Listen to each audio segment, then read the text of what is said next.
Hey guys, first of all, sorry for my English, I know it's bad, but I just wanted to showcase my new mod, Invade and Annex SF.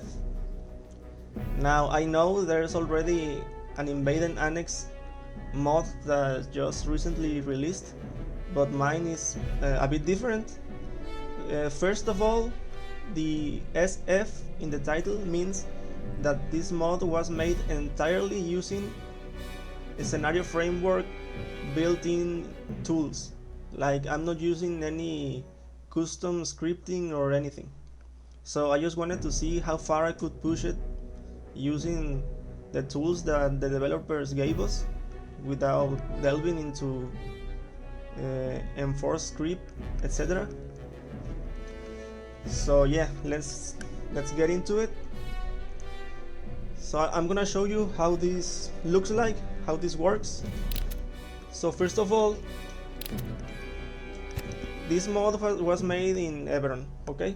So first, there is a loadout role-based system. Now this role-based system is from a different mod, another mod that I made. So it's not really dependent to this mod because I'm using another mods to create the custom loadouts and weapons and gear. But I know people might want to use their own mods like RHS, etc. So this is optional, okay? Let me show you how I did it. So here in the deployment screen, we can choose among different loadouts like rifleman, machine gunner, we have medic, the grenadier, etc. All of these have custom loadouts like custom guns, like this guy, the sniper, has a M110, I think that is called. So once you choose your loadout, in case you would like to use my mod for the loadouts, we're gonna deploy. And here's the first interesting thing. So we have the whole of Everon, but we only have one point, one mission, which is very in tune with the original Invade and Annex. This point is not dynamically generated because you cannot do that using the scenario framework tools, but it is random.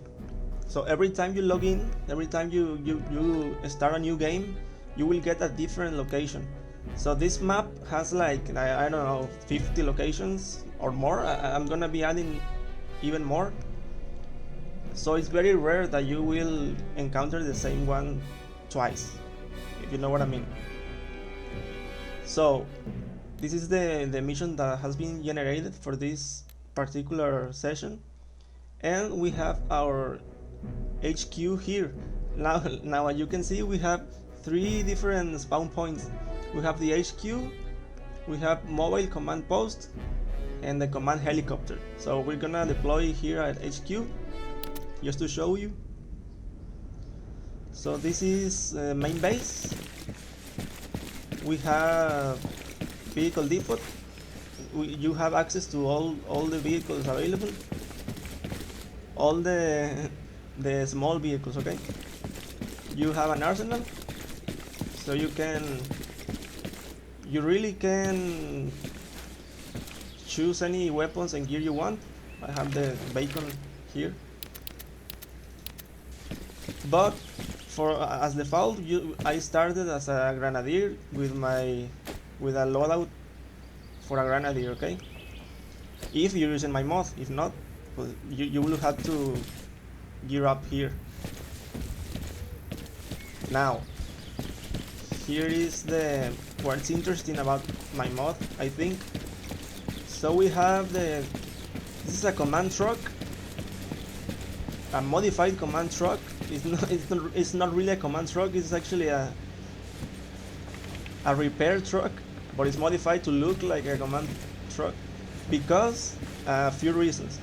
First, since it's a repair truck, it works as a mobile repair station that can actually repair itself if you have a wrench, right? So you have a wrench like one of these, you can repair it on the field. You don't need any additional structures. Second thing, you have full arsenal access at the back, like this. You have the beacon here. If you have that mod, if not, well, you have the arsenal. You can access the arsenal through here. Okay, this is very laggy. You also can request vehicles from this side, the driver side, right? You have all the vehicles there. And from the other side, you can build things. So you can use it to build, for example, defensive compositions. Like if you say this truck is way too exposed here, I'm gonna build, I don't know, something like this. This is too small, but you get the idea. You can also build, for example, mortars, etc. Okay, so you can build them. This truck is also a mobile spawn, so wherever you put it, you can spawn there.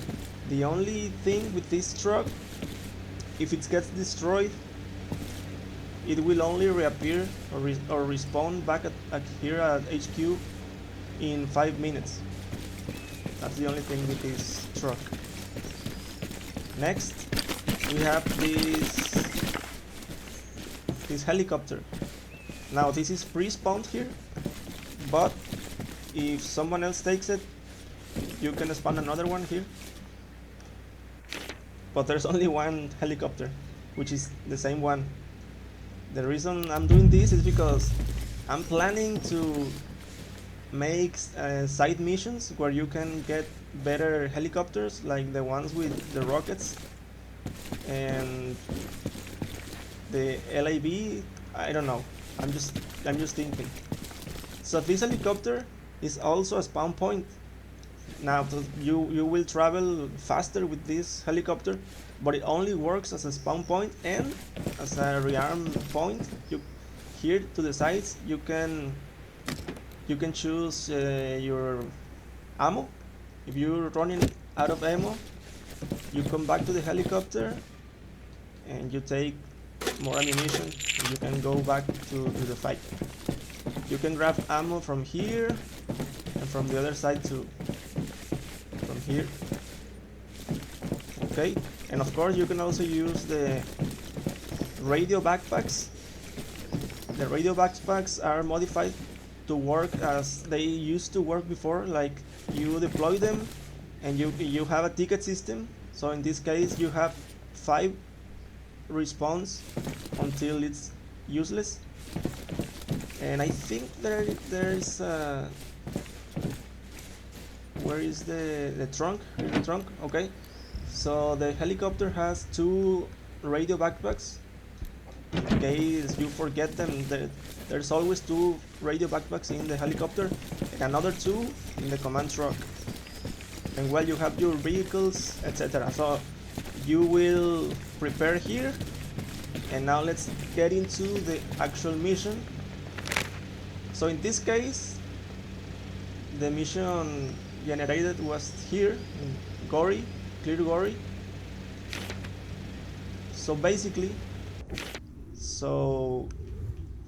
this mission is in Gory. So if you fly over here, we can see the actual capture area is here in Gory.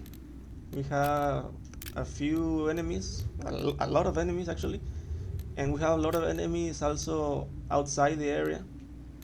So it shouldn't be too easy to complete, but it doesn't really matter. I'm still trying to see if I need to add more enemies.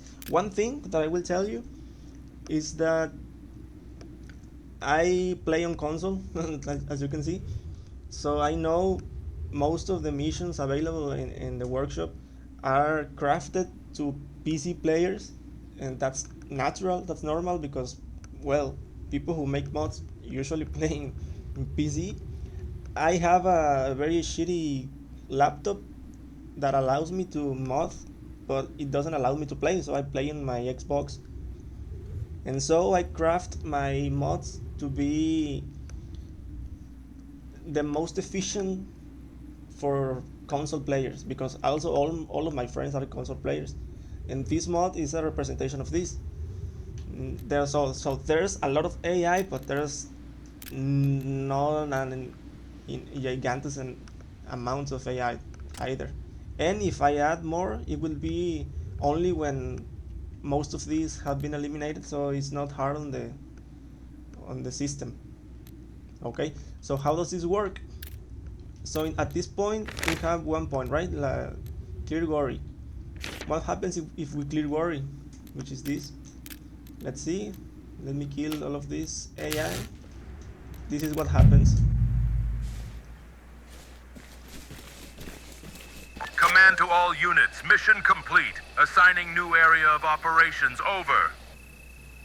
Okay, so the voice tells us that the mission has been completed, which means that Gory is no longer, I don't remember what it was, but it's no longer active. A new point has been created. In this case, clear the military outpost, which is in another place, right? So you never stop. If you clear one, another one will appear. If you clear this one, another one will be randomly generated, which can be anywhere in the map. If this is one is here and we complete it, we might get another one all the way over here. So that's important. That's why it's important to keep the helicopters and the command mobile unit available.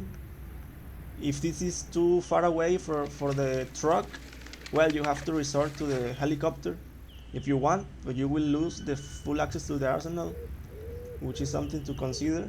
I don't know. So just for shits and giggles, let's see what happens if we clear the military outpost.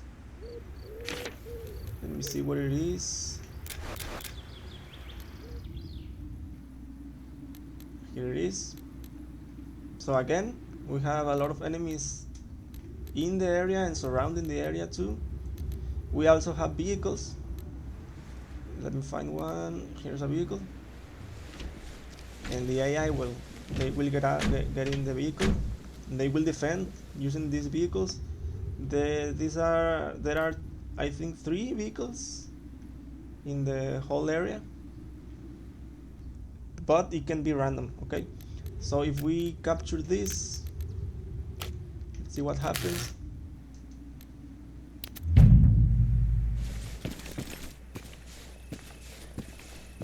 Command to all units, mission complete. Assigning new area of operations, over. Okay, the same voice again. I might add new voices in the future, but I don't think it's necessary. So now it's been cleared. There's no more objective. A new objective has been generated all the way over here, like you can see. Clear the mountain house, and this is farther away. So basically that's it. That's the game loop. You clear an area, another one generates, and you have to decide if you go back to HQ for supplies, for if you want your gear, if you need another helicopter. This is suitable for large groups of people. Yes, this is another alternative to, for example, Graham's PvE remixed, conflict remix, something like that. But this is way less system intensive.